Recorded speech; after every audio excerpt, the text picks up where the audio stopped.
后台就是一条笔直且冗长的通道，整体如2个字母 Y 的形状，尾对尾的拼在一起，前端2个入口，后端2个出口。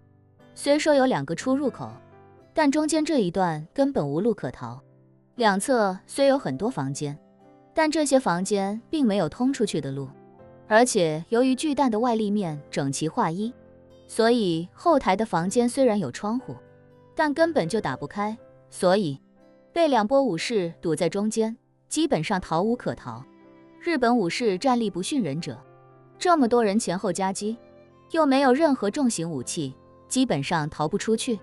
一众人除了叶晨和费可欣之外，面色均是一片死灰，就连一直自信满满的三井良校，此时都有一种预感，自己今天恐怕是要交代在这里了。千钧一发之际，叶晨眼中闪过一丝寒光，他厉声质问已经快吓傻的三井良校：如果我在这里杀人，你罩得住吗？啊，什么？三井良校本来就吓得大脑迟钝，忽然听叶晨问出这样匪夷所思的问题，他整个人都懵了，嘴里喃喃问：你刚才说什么？叶晨看他那个衰样，气不打一处来。这年代，你真是没法相信任何一个富二代，哪怕他掌管万亿家产，看起来人模狗样，你不实际接触一下，也根本摸不清他的真实水平。就三井良校这反应，一看就是没经过什么大风大浪的主儿。仔细想想，三井这个如今渗透到日本各行各业的顶级家族，早在100年前就已经崛起了。当年的三井家族负责人肯定还是有些能耐的，可三井良校眼下还没到50岁，推一推他的年龄，就知道他根本没经历过什么大风浪。2战没他，战后恢复也没他。等他出生的时候，日本已经完成了战后恢复，在美国的帮扶下开始战后崛起了。三井良校生下来的时候，家里面锦衣玉食，家外面歌舞升平。当时的日本人也不再是走哪都大声喊8个牙路，而是改成小声说斯米马赛了。等他读小学的时候，日本虽然被广场协议收割了一把，但以他当时的年龄和家境，这件事对他也没有任何影响。等他读完大学，以长子的身份开始被当作接班人培养的时候，三井家族已经当了几十年的日本王中王了，谁见他自然都得毕恭毕敬。他一路顺风顺水走到今天，哪里遇到过今天这种危险局面？眼看这老小子慌的话都说不清，叶晨一耳光狠狠抽在他脸上，啪的一声给他抽的一个踉跄。要不是三井新美在旁搀扶，他怕是要被叶晨一巴掌抽到在地。从小到大，从大到即将步入中老年，三井良校哪被人抽过耳光？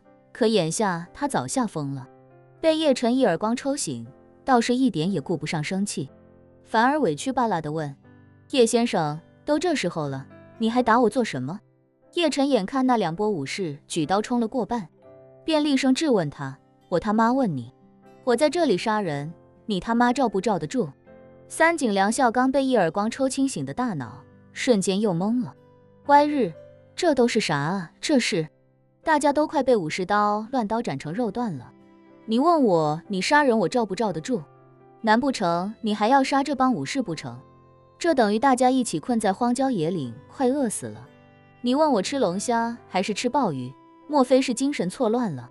三井新美眼见自己这个爸爸关键时刻一点用也顶不上，便立刻对叶晨说道：叶先生，只要大家今日能活下来，您就是把巨蛋夷为平地，欧多桑也必须摆平，否则我就跟他断绝父女关系。三井良校急了，脱口道：新美，你……叶晨立刻瞪了他一眼，冷声道：你闭嘴。说罢，手腕一抖，先前藏在袖口内的一堆眉笔、眼线、唇彩便夹在了10根手指间，而那些武士也已经杀至眼前。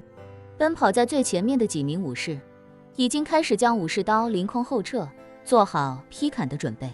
三井良校吓得浑身发软，但还是挣扎着想推开身后化妆间的门进去。虽说那木质的室内门根本挡不住武士刀，但他还是觉得能多活哪怕1秒也是好的。可就在他刚把房门打开，准备逃进去的时候，三井新美用力将身体发软的他拽了回来，口中冷声警告道：“欧多桑今日已经很失体面了，最后的关键时刻，请给自己留些尊严。”三井良孝郁闷极了，怒道：“留什么尊严？马上姓叶的就会被这帮武士斩成肉泥了。”话音刚落，双耳边的破空声同时袭来，数不清的寒芒自空中斩落，折射着天花板的灯光，令人眼花缭乱。而就在这时，叶晨忽然向两侧打开双手，尖锐的破空之声迅速飞走，如战斗机在耳边掠过一般。紧接着，那些武士刀反射的凌乱光斑瞬时间消失不见，紧接着便听到叮铃当咣的金属坠地声，还有人体跌倒的声音。众人定睛看去，均是被眼前的一幕吓得魂飞魄散。只见左右两侧那些持刀袭来，冲在最前的武士已经瞬时间如遇到收割机的麦子一样倒了下去。更恐怖的是，这些人的眉心之处都插着一柄五颜六色的塑料圆柱体，仔细看竟都是一些女人用的高档化妆品。而此时叶晨手腕再度一抖，又是好几支化妆品被他夹在指缝之中。众人这才明白，原来倒下的这些人都是被叶晨甩出去的化妆品一击毙命的。他们认识谁也不曾见过如此恐怖的杀人方式，就连费可欣也是一样。不过对费可欣来说，他早就见怪不怪了。他知道叶晨这个人有的是常人所不具备，甚至所不能理解的神通和本领。当被一个人震惊太多次之后，神经自然也就变得麻木了。而这个让众人惊骇不已的恐怖局面，其实还是叶晨故意收着90%力气的结果。他只是将少许灵气注入那些化妆品中，再用灵气将它们甩出去，借以杀敌。如果他将灵气提升到30%以上，倒下的就不只是冲在最前面的这些武士了，而是会直接一穿到底，将这两边30几人全部干掉。而叶晨之所以要收着几分气力，主要是不想在这些不太熟悉的人面前过多的暴露自己。